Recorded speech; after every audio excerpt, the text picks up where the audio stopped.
Tuhan bersamamu.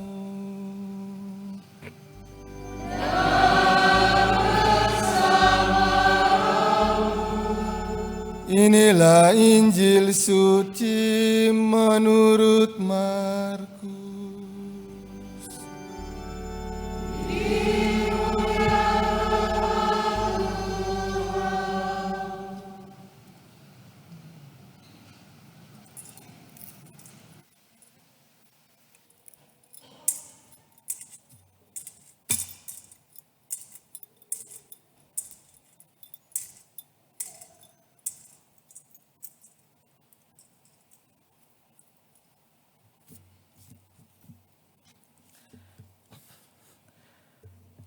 Pada suatu hari Yesus yang telah bangkit dari antara orang mati menampakkan diri kepada ke-11 murid dan berkata kepada mereka, "Pergilah ke seluruh dunia, beritakanlah Injil kepada segala makhluk. Siapa yang percaya dan dibaptis akan diselamatkan. Tetapi siapa yang tidak percaya akan dihukum. Tanda-tanda ini akan menyertai orang-orang yang percaya.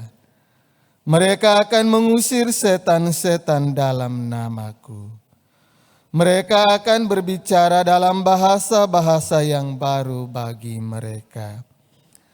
Mereka akan memegang ular dan sekalipun minum racun maut, mereka tidak akan mendapat celaka. Mereka akan meletakkan tangannya atas orang sakit dan orang itu akan sembuh." Sesudah berbicara demikian kepada mereka, terangkatlah Tuhan Yesus ke surga, lalu duduk di sebelah kanan Allah. Mereka pun pergi memberitakan Injil ke segala penjuru, dan Tuhan turut bekerja dan meneguhkan firman itu dengan tanda-tanda yang menyertainya. Demikianlah sabda Tuhan.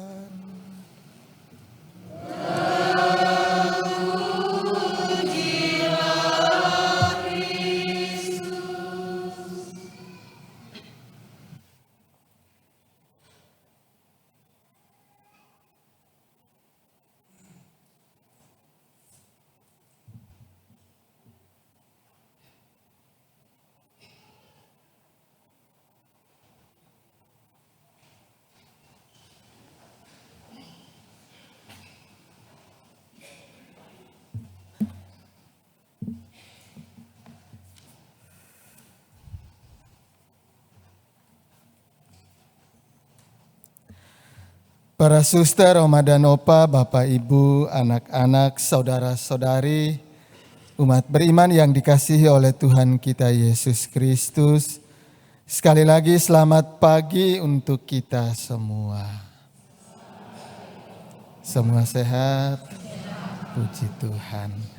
Ini yang di depan saya, yang paling depan ini. Para calon romo ini dan suster, calon komuni pertama. Apa kabar? Aduh, tidak jawab ini. Apa kabar berlima? Sudah siap mau komuni? Benar. Siap jadi romo ya?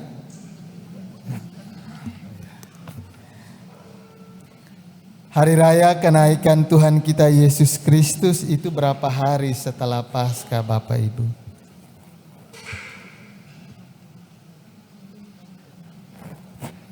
Yang di sini sudah jawab, yang di depan saya berapa hari setelah Paskah? 40. 10 hari setelah hari raya kenaikan, hari raya apa?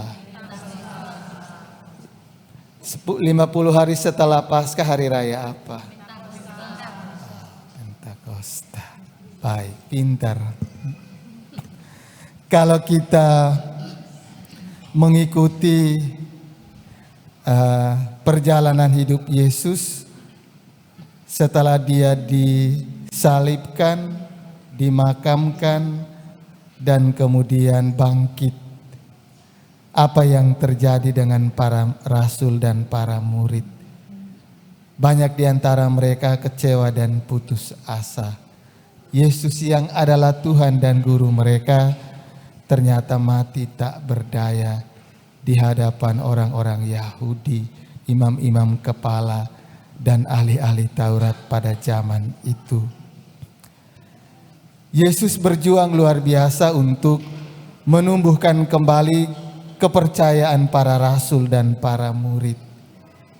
Dia berulang kali menampakkan diri, banyak yang tidak percaya, dan kemudian dalam perjalanan waktu iman para murid mulai bertumbuh, mulai berakar. Maka setelah 40 hari Paskah ia menemani mereka, dan hari ini kita merayakan Yesus naik ke surga.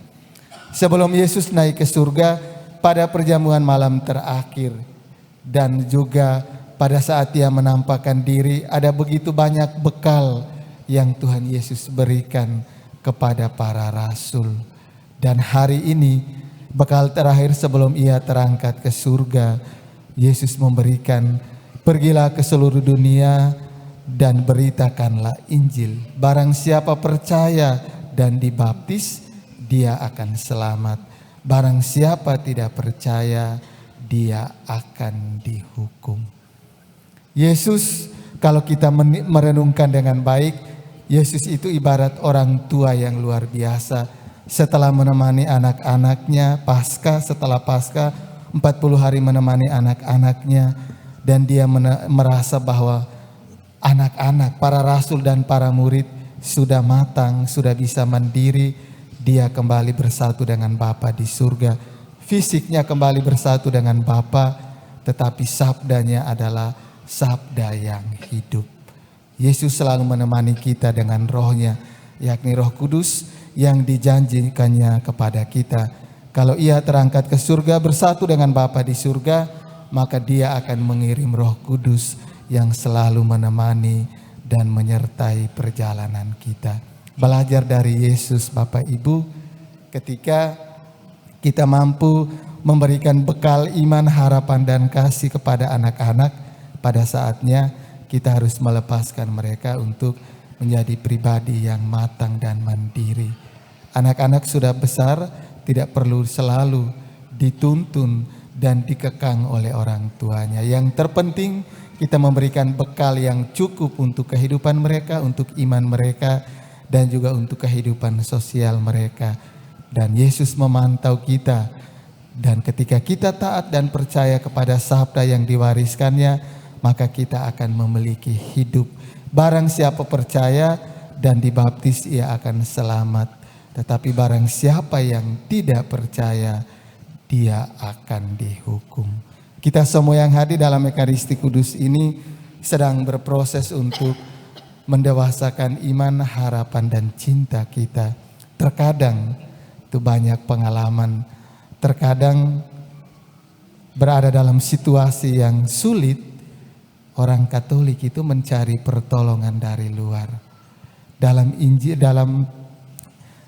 tadi kita mendengar, dalam bacaan pertama, bacaan kedua, Rasul Paulus mengisahkan bahwa para murid, para rasul diberi bekal ketika mereka menumpangkan tangan di atas kepala orang-orang sakit dan mendoakan mereka, mengurapi mereka dengan minyak, maka mereka akan sembuh. Banyak pengalaman orang-orang di luar Katolik, ketika sakit mereka mencari romo, tapi umat Katolik kalau sakit cari balian. Itu masih ada di kalangan umat di Babakan, itu masih banyak Bapak Ibu. Saya tahu siapa yang sering ke sana. Yang kerja taman di sini, yang taman di samping dan di depan. Pertama kali dia datang dan bertemu saya, dia minta izin, Romo saya mau doa di Bunda Maria. Kemudian setelah doa dia bilang, Romo tolong tumpangkan tangan untuk istri saya.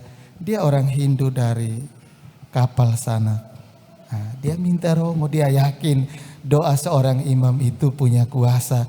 Karena yang menumpangkan tangan adalah Kristus yang hadir dalam diri sang imam. Tapi orang Katolik sakit, cari balian. Kontroversial itu yang terjadi.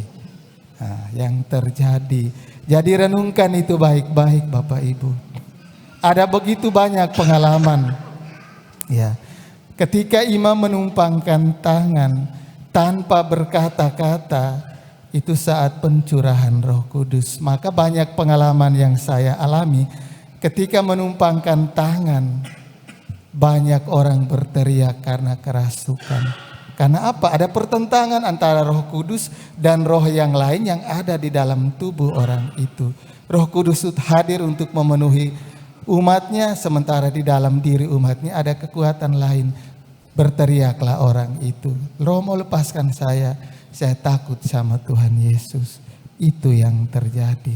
Sekali lagi Bapak Ibu, bacaan kedua bilang, barang siapa percaya, kekuatan Yesus akan berkarya dengan sangat dahsyat. Tapi kalau kita percayanya setengah-setengah, antara iya dan tidak, Yesus bilang menyembah dua Tuhan, maka ada celah di sini untuk kekuatan jahat. Harus lurus. Menempuh jalan itu harus lurus. Kalau Tuhan Yesus, Tuhan Yesus. Kalau Tuhan yang lain, Tuhan yang lain. Kalau menyembah dua Tuhan, maka ada celah di sini untuk kekuatan jahat masuk. Itu direnungkan baik-baik. Ketiga firman hari ini, barang siapa percaya kepada Yesus, kekuatan Allah sungguh dahsyat, nyata dalam diri orang itu. Tetapi dia menduakan Allah, maka dia memberi peluang untuk kekuatan yang lain merusak dan juga menguasai hati dan hidupnya. Oleh karena itu kita berjuang sebagaimana dalam pengantar kita semua sedang berproses di dunia ini untuk mendewasakan iman kita. Jangan sampai kita tergiur oleh tawaran-tawaran di luar sana yang menjanjikan kekayaan dan kehidupan abadi. Padahal itu adalah omong kosong.